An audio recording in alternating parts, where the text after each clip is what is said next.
Itinagilid ni Yuziyo ang kanyang katawan para tingnang mabuti ang progenitor na halimaw na nakatayo hindi kalayuan sa kanya. Mukhang kahit na siya ang pinuno ng lugar na ito at may kakayahang kontrolin ang heolohiya para sa lakas, ang kasalukuyang laki nito ang pinakamataas na maaabot ng halimaw. Kung gayon, sa kasalukuyan, ang puno ng willow ang lamang sa aspetong ito. Ngunit ang pagiging palaban ng progenitor of steel ay tiyak na hindi matatalo, nasa sarili niya itong teritoryo, handang tumitig ng masama sa kalaban sa harapan. Mula sa likuran ng progenitor, mga agos ng spirit power na kulay kahel ang umikot na parang mga buntot ng sorrow. Sa halip na iputok ang isang malaking haligi ng lava sa kalaban, mas naging maliksi ito ngayon. Sabay-sabay na itinutok ang mga ito patungo sa puno ng willow para tapusin siya. Sa puntong ito, maraming katanungan talaga.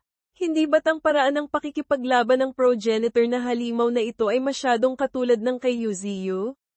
Marahil napansin din niya ang pagkakatulad. Isang hindi masayang tingin ang lumitaw sa kanyang mga mata nang bamuka ang bibig nito at umungol bilang pagpapakita ng lakas sa kalaban. Kung sa tingin mo'y may mga baging kang mauutusan, aba, mayroon din ako. Sabay-sabay na pinakawalan ni Yuziyo ang kanyang mga pulang baging, na pinalakas ng elementong kidlat, pasulong sa nakapangingilabot na bilis. Ngunit ang kanyang mga pulang baging ay walang matutulis na dulo, kaya't kailangan nilang umatake sa ibang paraan. Naging mga tuwid na linya, medyo magulo ang orihinal, maaaring tuwid na kurba o tuwid na linya na lang, sila para sumingit sa pagitan ng mga hibla ng spirit power ng progenitor na halimaw, handang makipagbanggaan sa lakas ng halimaw kung kinakailangan, para magpatuloy pasulong. Ang dagandong ng pagbabanggaan ng dalawang uri ng baging, ay parang dalawang truck na nagbanggaan ng harapan. Ngunit dahil sa liksi sa pagkontrol, matagumpay na naiwasan ng mga pulang baging ang lahat ng dilaw na hibla ng spirit power at nakarating sa progenitor na halimaw, mahigpit na pumulupot sa katawan nito mula itaas hanggang ibaba. Ang mahahalagang bahagi tulad ng dalawang braso, dalawang binti, at baywang ay binigyan ng prioridad, bawat isa'y may tig-isang baging. Sa isang iglap, ang paggalaw ng halimaw ay ganap na napigilan iyon ay simula pa lamang ng plano ng kontra-atake. Itinaas ni Yuziyo ang kanyang daliri, bahagyang itiniklop ang mga kasukasuan. Bumulong siya ng dalawang salita, kontrolin ang kidlat. Ang mga baging na kargado ng kuryente ng puno ng willow ay biglang nagpakawala ng malakas na kuryente sa progenitor, na parang tinamaan ng kulog at kidlat. Habang lalo itong nagpupumiglas, lalong humihigpit ang mga baging. Ang epekto ng KHNG sa halimaw ay palakas ng palakas. Bamuka ang bibig nito at umungol sa sakit. Hindi na makayanan, bahagyang itinulak nito ang ulo pasulong, tila naghahanda. Alam niyang kung hindi siya gagantay ngayon, tiyak na kukuryentihin siya hanggang mamatay ng mananakop na iyon. Muli na namang pinakawalan ng haligi ng lava na may halong spirit power patungo kay Yuziyo. Ang malaking butas sa harap ng dibdib ng halimaw ang nag-iisang lugar na hindi makontrol ng mga baging, kaya't nagtagumpay itong gumanti. Gayunpaman, natama na siya nito minsan, at sa kanyang avatar, katawang tao lamang ito nagkaroon ng epekto. Hindi kaya pati ang tunay na katawan ng puno ng willow ay masisira? Hindi. Si Yuziyo ay nakatayo sa loob ng kanyang sariling harang, panangga na kanyang nilikha, mayabang at kalmado. Direktang sinalubong nito ang agos ng lava. Mukha itong malakas, ngunit pagtama nito sa harang ng puno, agad itong nahati sa dalawang direksyon, na ikinagulat ng nagpakawala ng atake. Kanina lang, malinaw na kayang sunugin ng ataking ito ang halos kalahati ng katawan ng puno. Ang tunay na katawan lang pala, ganoon nakataas ang resistensya? Iyon ay mga panlabas na bahagi lamang. Itinaas ni Yuziyo ang kanyang kamay na may apat na matutulis na kuko, tinipon ang spirit power kasama ang elementong kidlat sa isang dambuhalang bola, na naglalabas ng asul-ube na liwanag. Ang magnetic field sa paligid niya ay napuno ng kuryente.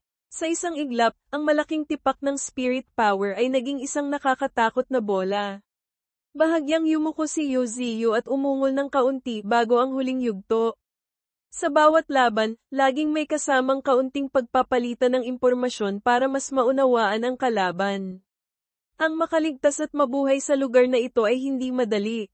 Ngayon, lahat ng mayroon ka, ibigay mo sa akin.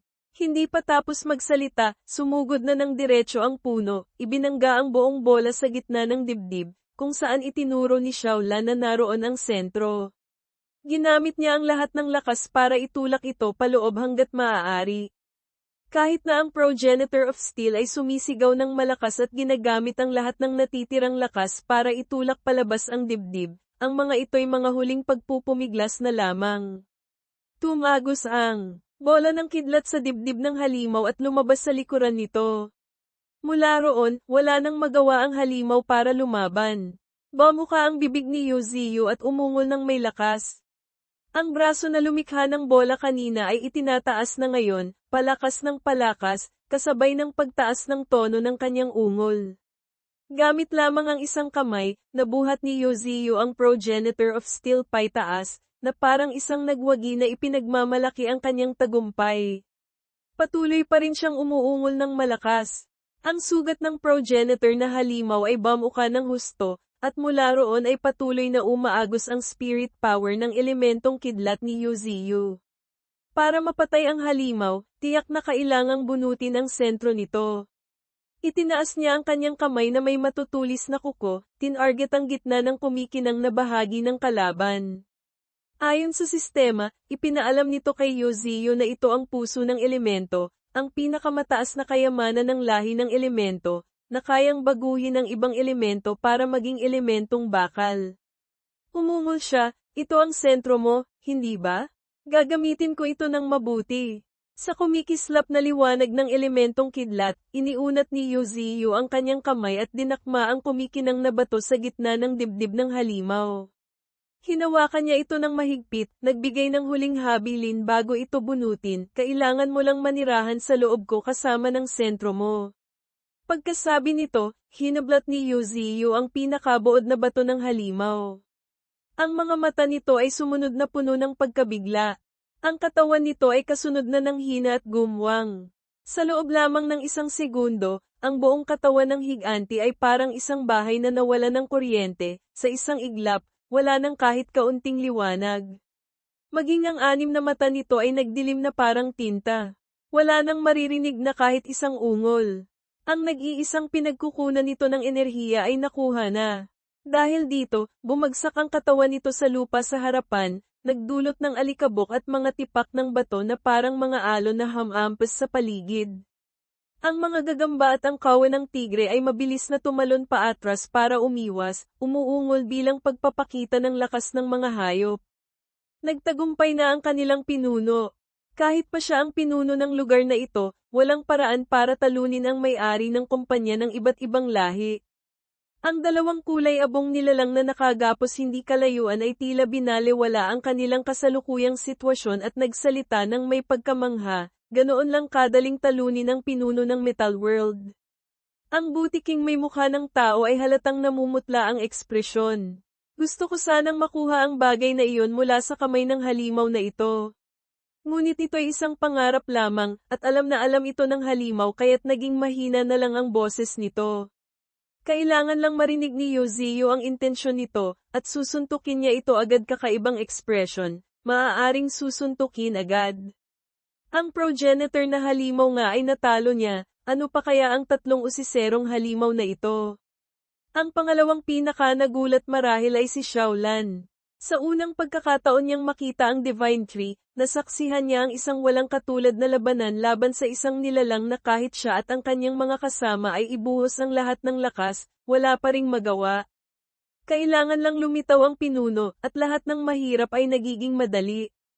Lumipad siya kasama si White Tiger patungo sa puno ng willow, tiningnan ang bato na bahagyang kumikinang sa kamay nito. Napasabi si Shaolan ng papuri, napakagaling. Nanatili siyang nakatayo roon. Ang Metal World ay naging bagong teritoryong pinalawak ng Mist Mountain. Ang Mist Canyon pa rin ang pangunahing punong tanggapan ng kumpanya ng iba't ibang lahi. Matapos masakop ang Metal World, ang lahat ay sunod-sunod na nagsibalik, nagdala pa ng ilang mga bagong uri ng halimaw. Sa mga halimaw na natuklasan sa Metal World na dinala pabalik ngayon, bukod sa gagamba at butiki na may mukha ng tao na mga usisero, ang mga ugat ay nakapulupot din sa isang puting-puting USA na may mahaba at matitibay na sungay, at isang kuneho na may kulay kremang balahibo. Ang USA, kahit nakagapos, ay taas noo pa rin, tila isang pinuno ng isang lugar. Sa paanan ng puno ng willow, ang lahat ay mukhang maliliit na parang mga damo. Nag-iisip si Yuzio, ngayong nasakop na niya ang buong teritoryo ng kaharian ng bakal at nakuha pa ang puso ng elemento, at si Chingang ay nagdala rin ng maraming halimaw, ano ang dapat niyang gawin? Karaniwan, may dalawang kahihinatnan, una, maging evolution points para sa kanya, pangalawa, panatilihin dahil sa kakayahan. Ang halimaw na may mukha ng tao ay sinamantala ang pagkakataon, itinaas ang ulo, at inialay ang sarili sa Divine Tree, handa akong sumunod sa inyo. Namangha siya sa ipinakita ni Yuzio sa dati niyang teritoryo. Alam din niyang ang isang nilalang na may ganitong lakas ay tatanggap lamang ng pagsuko, kung hindi, kamatayan lang ang kahahantungan. Ang kaibigan nito sa tabi ay alam din ito kaya't, mabilis na sumang-ayon, ako rin. Ako rin. Ang mukha sa likod nito ay nanigas sa pagkakatali kaya't iyon lang ang nasabi, ngunit sapat na iyon para matuwa ito.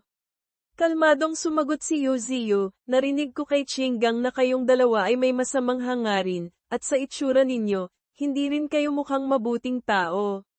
Siyempre, nag-aalangan si Yuzio, pinakaayaw niya ang tumanggap ng mga taong hindi tapat. Kaya't mabilis na sumagot ang butiki, handa kaming bumawi sa aming mga kasalanan. Umaasa kami sa kabutihang loob ng Divine Tree.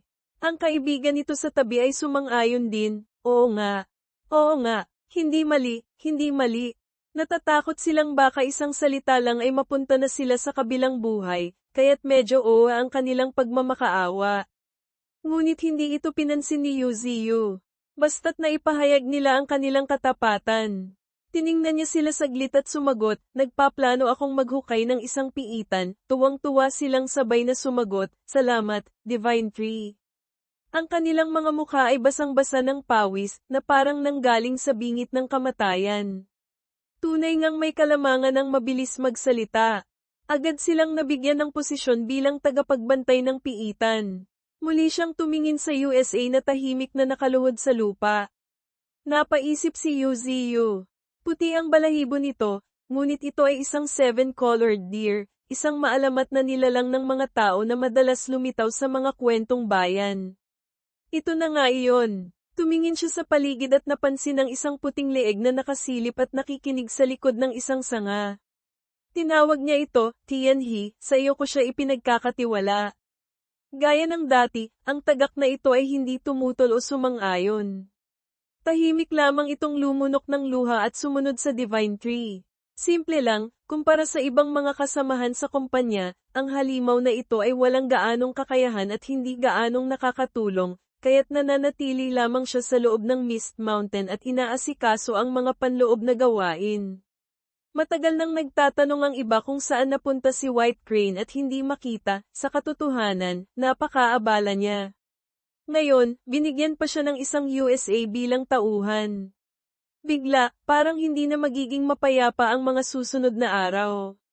May natira pang isa, ang itsura ay medyo katulad ni Pikachu, ngunit may kulay kahel na balahibo at kapansin-pansing dilaw na tainga at buntot. Tinawag itong Lightning Rat. Ito ay kabilang sa lahi ng mga mutated rat. Ang likas nitong talento ay kasing bilis ng kidlat, parang isang dilaw na kidlat na basta-basta na lang dumadaan. Hindi maintindihan kung paano ito nahuli ni Chingang. Ang espesyal niyang kakayahan, Electric Flash, ay nagpapakawala ng kidlat para tumagos sa kalaban sa isang iglap. Habang umuugong ang kulog, kaya niyang maabot ang sukdulang bilis ng Lightning Shadow, na ang lakas ng pagsira ay katumbas ng kalahati ng isang lungsod, lumilikha ng hindi mabilang na mga anino sa harapan. Sa pagbasa pa lang, mukhang napakagaling ng daga na ito. Hindi mapigilan ni Yuzio na mapabilog ang mata at pumuri. Ang mga katangian sa pangkalahatan ay hindi masama. At ang elemento pa ay kidlat, tiyak na bagay sa akin. Naisip din niya na ang bilang ng mga daga na inaalagaan ni Lengfeng sa Mist Mountain ay dumami na ng husto. Ang kawan nito ay naging isa sa pinakamalaking grupo ng halimaw, ngunit hindi pa siya nakakita ng halimaw na may kakayahang tulad ng lightning rat. Tumingin siya kay Lengfeng na naghihintay ng utos sa ibaba. Ang pagbibigay ng daga na ito sa kanya marahil ang tamang desisyon. Isa siyang taong may malawak na karanasan sa pag-aalaga ng mga daga at mga lahi na nabubuhay ng kawan-kawan. Ang pagbibigay sa kanya ng halimaw na ito ay maaaring makatulong sa kanya na maintindihan kung bakit wala pang lumilitaw na espesyal na individual sa kawan ng mga daga. Kaya tinawag ng Divine Tree si Lengfeng, ipinagkakatiwala ko sa iyo ang halimaw na ito. Palakihin mo siyang mabuti. Matapos marinig ang malinaw na, opo, natapos na ang gawain ni Yuziyu at nagkaroon na siya ng oras na tingnan ang kanyang system panel. Susunod, kailangan niyang asikasuhin ang sarili niyang mga bagay. Nakasaad doon na ang kanyang evolution points ay 510 milyon na ngayon. 5 milyon dito ay nakuha mula sa Metal World. Lahat ng naunang evolution points ay ginamit ni Yuziyu para i-level up ang kanyang innate talent. Napakahirap niya noon. Mabuti na lang at medyo marami na siyang puntos ngayon. Nag-isip siya ng kaunti at nagpasya siyang gamitin ang mga bagong puntos para mag-upgrade pa. Sa panel, nakalagay ang pangalan, Innate Talent, Shone times Top 53/100. Kung gusto niyang mag-level up, pinindot niya ng may determinasyon ang letrang Y o maaaring isang upgrade button sa system panel na kalilitaw lang. Bigla, isang nakakasilaw na liwanag na hugis krus ang kumislap, hudyat ng matagumpay na pag-upgrade. Hindi malinaw kung gaano karaming porsyento ang maidaragdag ng 5 milyong puntos na ito, ngunit nitong mga nakaraang araw, laging all-in. Si Yuziyu, kailangan niyang mag-evolve ng mabilis bago niya harapin ang mga puwersa ng kadiliman. Makalipas ang ilang sandali, lumitaw ang abiso sa sistema, Innate Talent, Shone time stop ay umabot na sa 92/100. Bagamat hindi pa perpekto, doble na ito sa naunang progreso. Nasiyahang tiningnan ni Yuziyu ang panel. Hindi magtatagal, ang kakayahang ito ay ganap ng magiging aktibo. At pagkatapos noon, tiningnan niya ang elemental core na nakuha niya mula sa Metal World. Tinasa niya ito ang magiging malaking tulong para mapalayo pa siya. Nakapagdesisyon na si Yuziyu. Ang puso ng elemento ng Progenitor of Steel, sa mga susunod na araw, ay gugugulin niya ng oras para lubusang lamunin.